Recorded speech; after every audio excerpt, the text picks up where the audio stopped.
Coach Jude. I am Angeline D. Forlol, little teacher and number 1 in this study hub 3. So now I will be discussing about organization and management of learner-centered classroom. So, introduction. As teachers, we are dedicated to becoming proficient, productive, responsible educators in an increasingly complex and challenging world.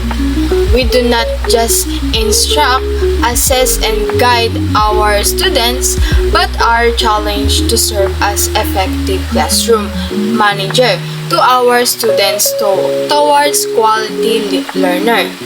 The quality of learning directly reflects our management of the class. The teacher's actions pose a great impact inside the classroom. Classroom management makes up the size of teachers' tasks, and there is no shortcut to class management.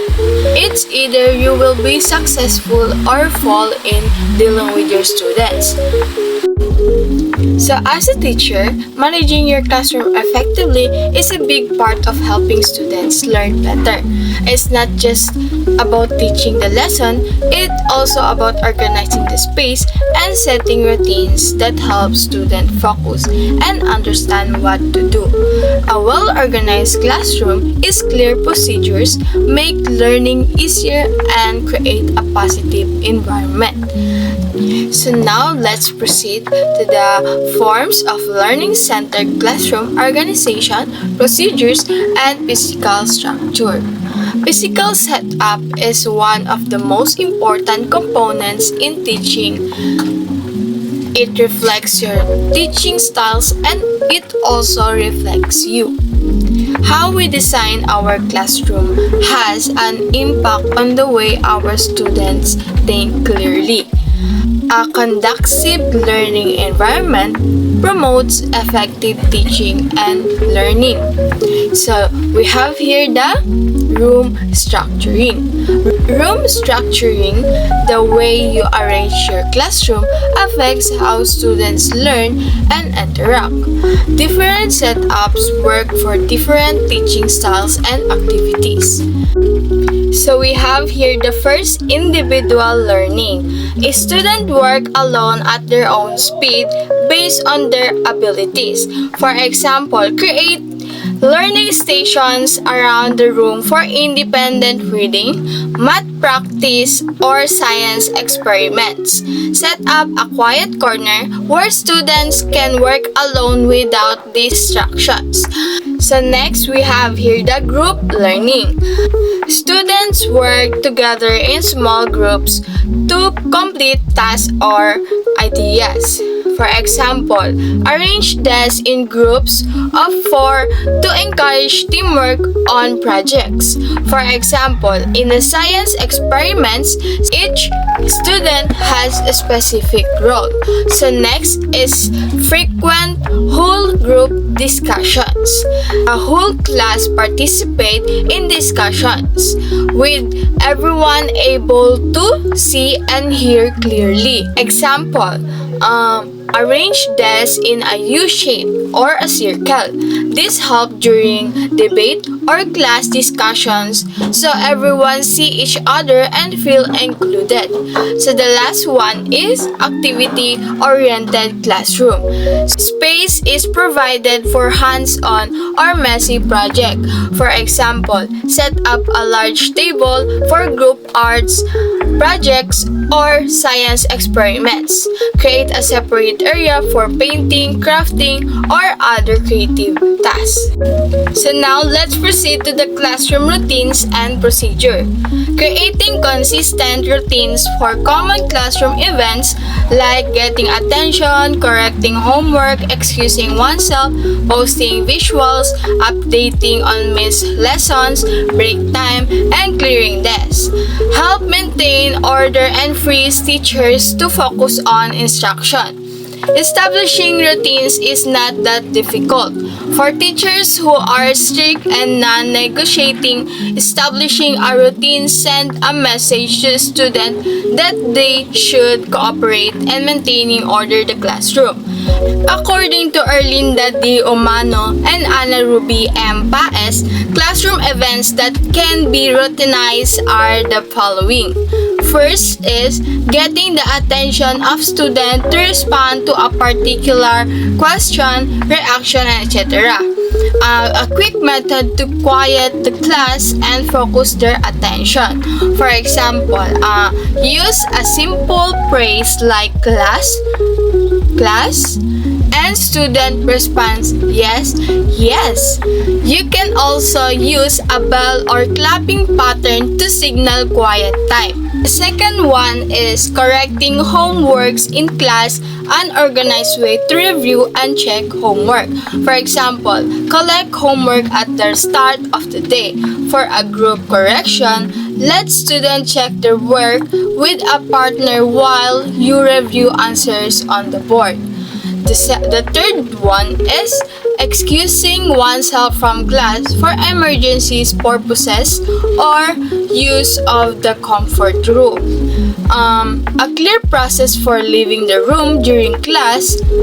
For example, students raise their hand and show a signal to request leaving for the restroom without interrupting the lesson.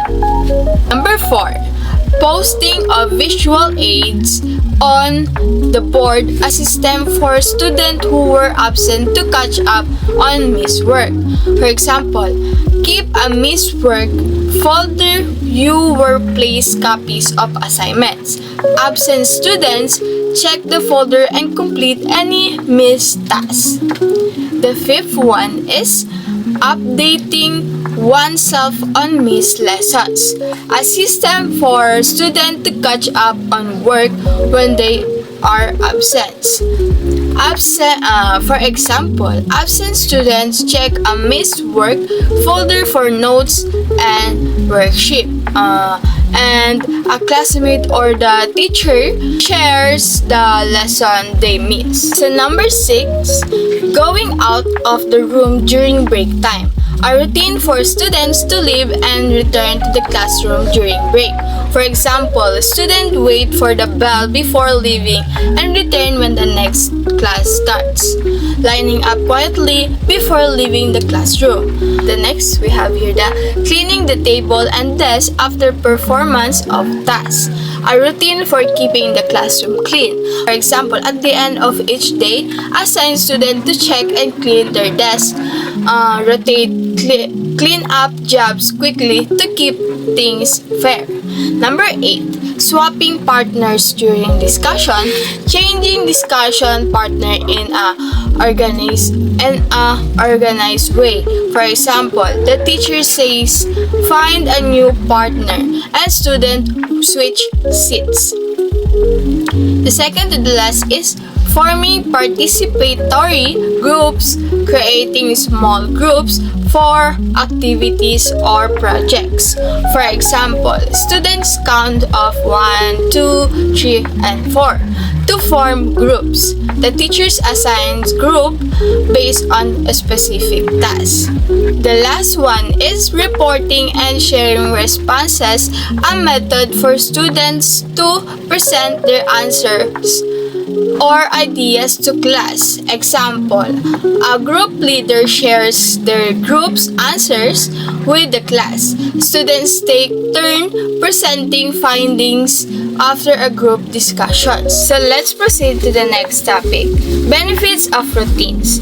Routines provide structure, reduce anxiety, and allows teacher and students to predict expectations, leading to a more efficient learning environment. So here are the following are reasons why faithful observance of routines is highly beneficial. So first, we have here the routine procedures help in freeing the minds of teachers to think about other matters in teaching. If every time an activity is performed and a teacher has to consider some option on how to do it, it will be too taxing on her part to constantly think and decide. So having clear routines make the classroom run more smoothly and help both teachers and students. The second one is establishing routines on how to collect assignments or distributing materials enables the teacher to focus more on her lesson planning. So when routines are clear, the teacher can focus on teaching instead of giving the same instructions repeatedly. Example, if students know to place homework in a tray every morning, you don't need to ask for it each day. So next, number 3, in the execution of lessons, a teacher who has routines for calling on students is relieving himself, herself, or the burden or worrying about whom to call next, thus allowing more time to focus on what is being shared by the students. So routines for handling our materials or choosing students to answer questions save time and keep the class moving. For example, if each group has a materials manager who collects supplies, you can avoid chores during activities. Number 4, it is easier for the students to predict their teacher's next move, and armed with such knowledge, they can concentrate and learn more, so students feel calmer when they know what to expect and how to behave in the class. For example, if students know the routine for asking to leave the room, they won't feel nervous about interrupting the teacher. And number 5, stability is assured, especially for our new students who are unfamiliar with the class rules. Clear rules and routines help new students adjust more easily. For example, if a new student joins, they can follow the same morning routines as everyone else. Encourage students' independence. So the last one is reduces anxiety on the part of students who do not know what to get involved in different class activities. Routine empower students to manage themselves without always asking the teachers. Example, if students know to check the missed work folder when absent, they can catch up without needing the teacher's help. So in a summary, I will organize classroom and consistent routine create a better learning environment. It helps students know what to expect, saves time, and reduces confusion. Whether it arranging desks for group work or having clear rules for leaving the room. These small steps make a big difference in creating a positive and productive classroom. That's all, everyone, and thank you for listening. So, good afternoon to each and everyone, and especially to you, Coach Jude. This afternoon, my topic is all about the social environment, fairness, respect, care, and encouraging learning in every classroom. So, first, before we proceed to my topic, I will give you a first short recap from the first reporter. So, her topic is all about the forms of learning-centered classroom organization, procedures, and physical structure. So, first is they have room structuring. For individualized learning, set up learning centers of or station or for students to work at their own space. So next is they have a for group learning organized around tables or cluster of desks. So next is they have also a activity-oriented classroom set up a large table for cooperative project. So they have classroom routines and procedure benefits of routines. Routines provide structure, reduce anxiety, and allow teacher and student to predict expectation, leading to a more efficient learning environment. So that's all for my short recap. Now let's proceed to my topic. So my topic is the social environment, fairness, respect, care, and encouraging learning. So first is we have fairness and respect.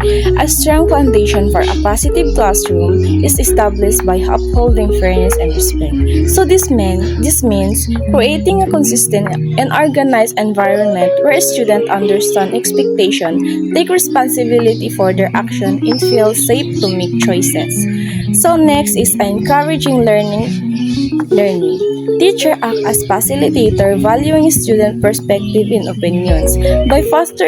This means by fostering a safe space for asking questions, taking risks, and learning from mistakes, teacher create an environment where students are encouraged to participate actively and engage in their learning. So next is we have a building motivating learning environment. A safe nurturing environment, the foundation of any learning must be a safe, positive, and nurturing space where open communication is encouraged. So this means fostering a sense of responsibility in the student, encouraging them to make wise choice and modeling perspective behavior. So next is intrinsic and extrinsic motivation. Teachers should focus on cultivating intrinsic motivation, empowering students to be self-driven and invested in their learning goals. While intrinsic motivation is the ultimate goal, intrinsic motivators like first positive reinforcement and rewards can help establish expectation and supportive this internal drive. So next is we have here 5 effective ways to get student excited about learning. First is we have encourage student. Recognizing and valuing student contribution is crucial. Encouraging open communication, providing frequent praise, and acknowledging their work, grades, and friendly and respectful. Classroom environment where student feels valued and more eager to learn. Second is we have involve student. Give student a sense of ownership and responsibility by assigning them roles within the classroom. So this fosters active participation, encourage a sense of accomplishment, and makes learning more engaging. Third is we have offer incentives. While setting expectation and making reasonable demand is important, sometimes students need extra push. So this means rewarding incentives provide a sense of accomplishment and motivate students to work toward specific goals. Four is we have a be creative. Avoid monotony by changing the structure of lessons. Incorporate games, discussion, and debates, enriching the subject matter with visual aid like chart, diagrams, and videos. Creating a stimulating and engaging learning environment keeps students interest and motivate. So lastly is we have a connect to real life, showing students how a subject matter is used in every life gives a new importance and relevance. By connecting learning to real-world application, students are more likely to be attentive and motivation to learn. So, additionally, consideration, learning modalities, teachers should be aware of different learning modalities and accommodate them accordingly. This ensures that our students have opportunities to learn effectively. So, lastly, is we have student-centered discipline. The content emphasizes student-centered discipline, focusing on logical consequences, consistent application, student-specific response, conflict resolution, and calm stages. By implementing these strategies, teachers can create a dynamic and supportive learning environment that fosters academic growth, encourage engaging, and inspire students to reach their full potential. So that's all for my topic for today. Thank you for listening, guys.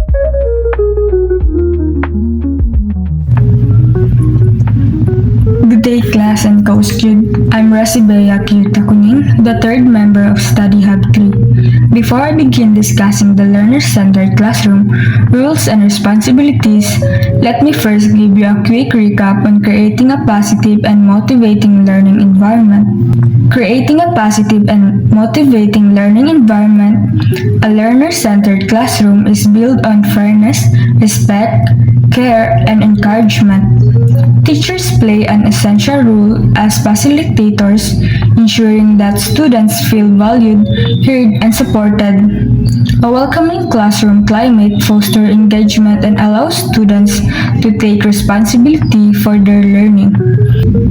Fair and consistent classroom management, along with strong teacher-student relationships, helps create a safe space for academic and personal growth.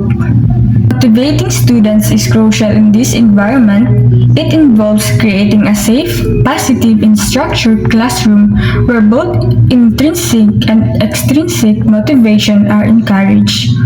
Intrinsic motivation or self-driven learning should be the priority, while extrinsic motivators like praise and rewards help reinforce positive behavior.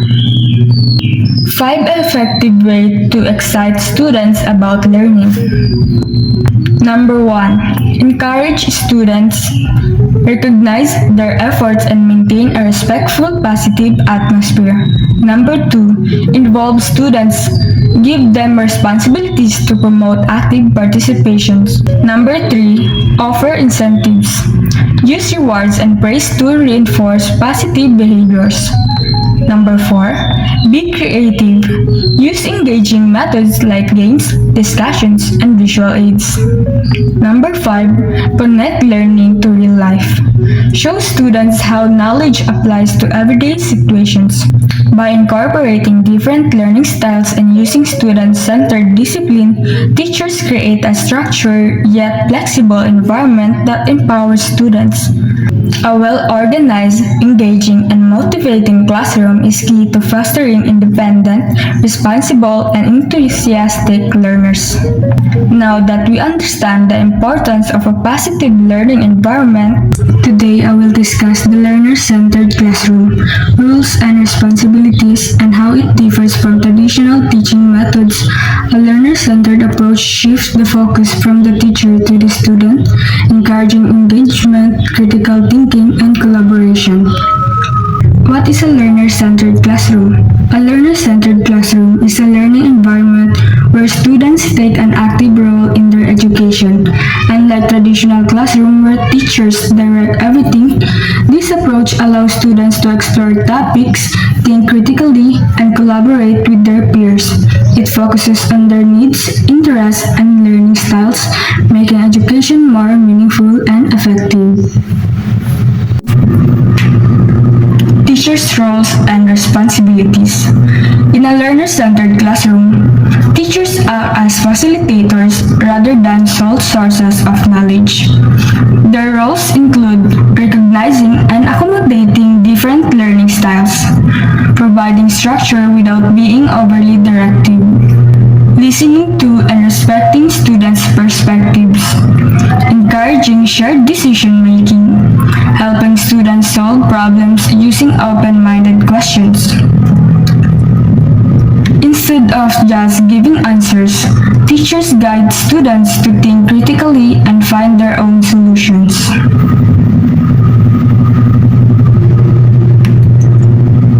Learners' roles and responsibilities. Students play an active role in their own learning by making decisions about what and how they learn, building new knowledge from what they already know, understanding expectations and using self-assessment, monitoring their own learning strategies, collaborating with peers to solve problems, demonstrating authentic learning through real-world applications. This approach makes learning more engaging and prepares students for real-world challenges. What is authentic learning? Authentic learning is a key part of learner-centered education. It means that students don't just memorize facts, they apply their knowledge to solve real problems. It focuses on active engagement with real-world tasks, making learning more meaningful and applicable outside the classroom.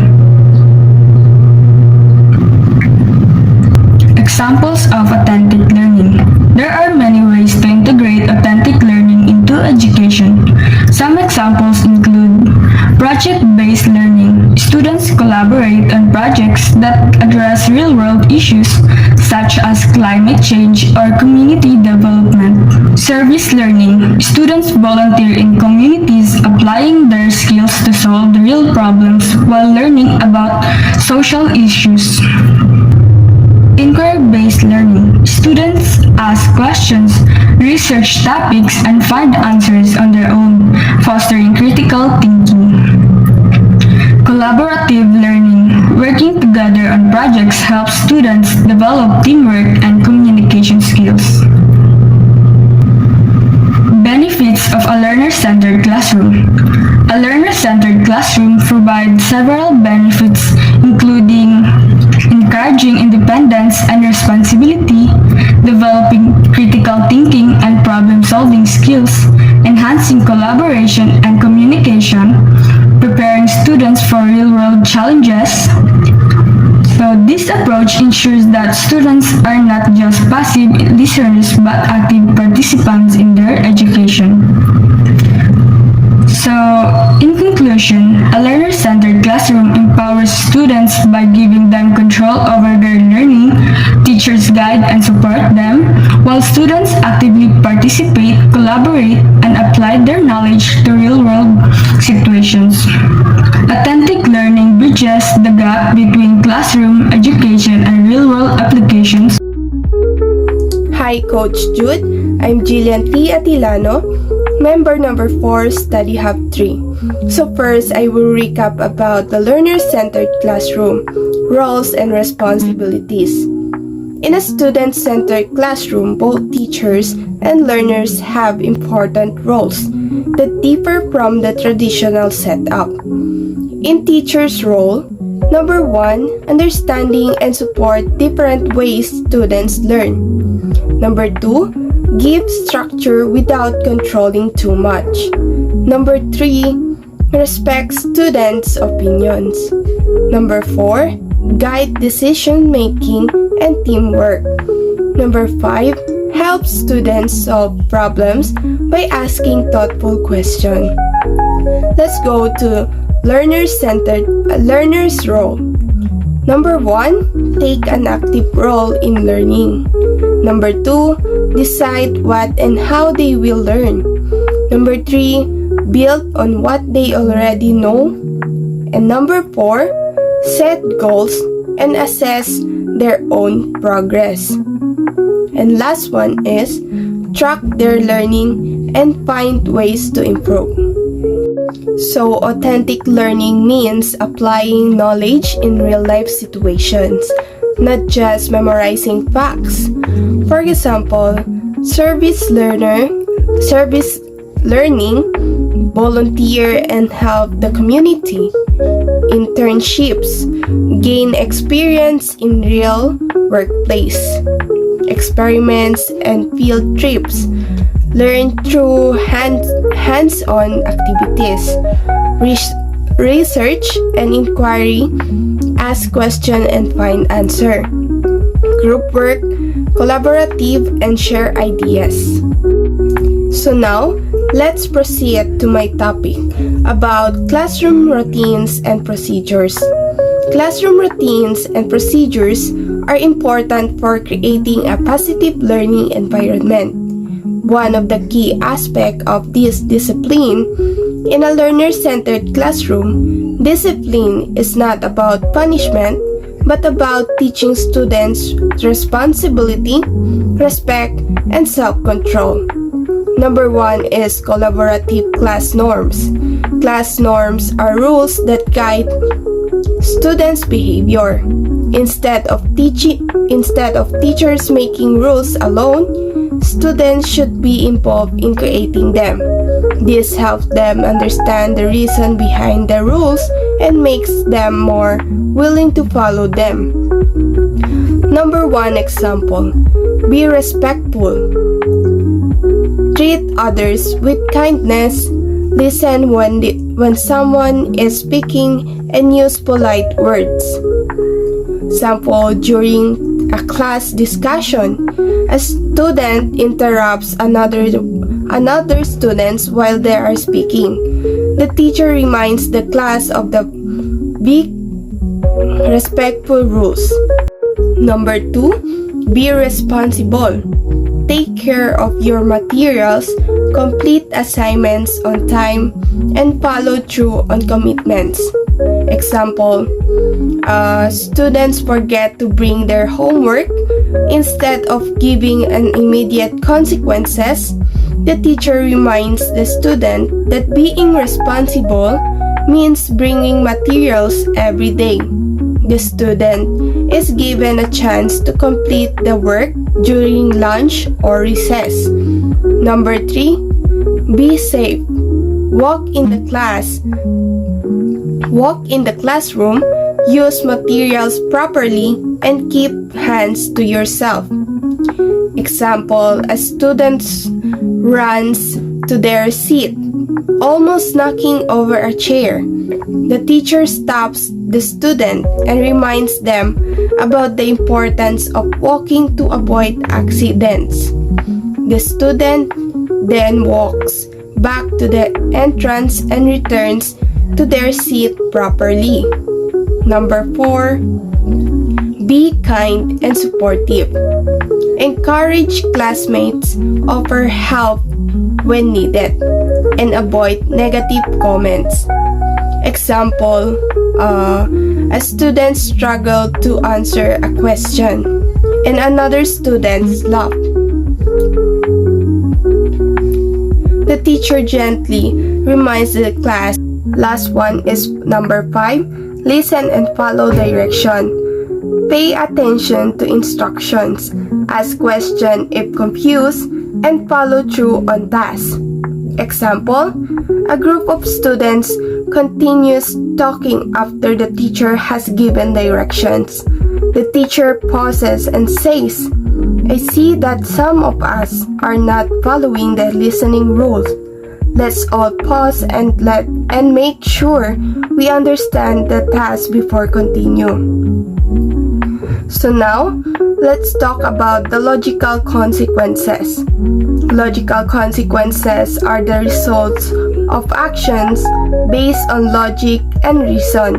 They help people understand the effects of their choices. For example, if you forgot your umbrella, you might get wet in the rain. If you don't do your homework, you may get a lower grade. Logical consequences are different from punishments because they are directly related to what happened. They help people learn from their mistakes instead of just feeling bad. Now, let us talk the 3 types of logical consequences. Number 1, time out or take a break. This is not a punishment, but a way for students to calm down and reflect on their actions. Example, a student makes a rude comment about the classmate's answer. The teacher asks the student to take a break and think about their words. After a few minutes, the students return to the class and apologize. Number 2, you break it, you fix it. If a student damages something or hurts someone's feelings, they must fix the problem. For example, a student spills water on the floor. Instead of the teacher cleaning it up, the student wipes the floor. A student pushes another student. During playtime, the students apologize and helps their classmates stand up. Number 3, loss of privilege. If students break a rule, they lost the privilege related to the rule. Example, a student is talking loudly when they should be reading quietly. They should be reading quietly. The teacher asks them to stop, but they continue. As a consequence, the student loses reading time for the day. A student speaks rudely to the teacher refuses to respond until the student changes their tone. In conclusion, discipline in a learner-centered classroom is about teaching students responsibility, not punishing them. Collaborative class norms help students understand the rules. Logical consequences teach students to make better choices. By using respectful and fair discipline, teachers can create a positive learning environment where students feel safe, respect, and motivated to learn. Good day, class and Coach Jude. I'm Christian Egelvest, the 5th member of Study Hub number 3. Before I proceed to my main assigned topic, let's just have the recap about the assigned topic of member number 4, Jillian Atilano. So she tackled the classroom routines and procedures, the role of discipline in learner-centered classrooms. Number 1, collaborative class. Norms are always start with the basis. Second, logical consequences are disciplinary actions that are intended to teach students to make better behavior choices rather than to punish them. And lastly, the 3 types of logical consequences. She tackled here the 3 parts. First, time out or take a break. Second, you break it, you fix it. And the third one is loss of privilege. And now let's proceed to my main assigned topic. This is just the continuation of 3 types of logical consequences. First is consistent application for logical consequences to be effective. They must be applied consistently. This means that the same consequences should be given for the same behavior, regardless of who the student is or what the teacher's mood is. Consistently help students understand what is expected of them and make it more likely that they will change their behavior in learning environment. By using these strategies, teachers can help learn from their mistakes, take responsibility for their action, and develop self-control. Next is student-specific responses. Teachers should consider the individual students and their specific needs when implementing logical consequences. What works for one student might not work for another. Number 5. Time for resolution. It's important to provide students with a time to reflect on their behavior and make amends. This can involve discussing the consequences with the student and helping them understand how to make better choices in the future. Last part, calm spaces. Creating a calm space in the classroom can provide a safe and supportive environment for students who are feeling overwhelmed or stressed. This can be this designated area with calming activities like sensory toys, books, or quiet games, or even quiet environment. And for my conclusion about my topic, logical consequences are an effective way to promote positive discipline and foster a supportive. Thank you.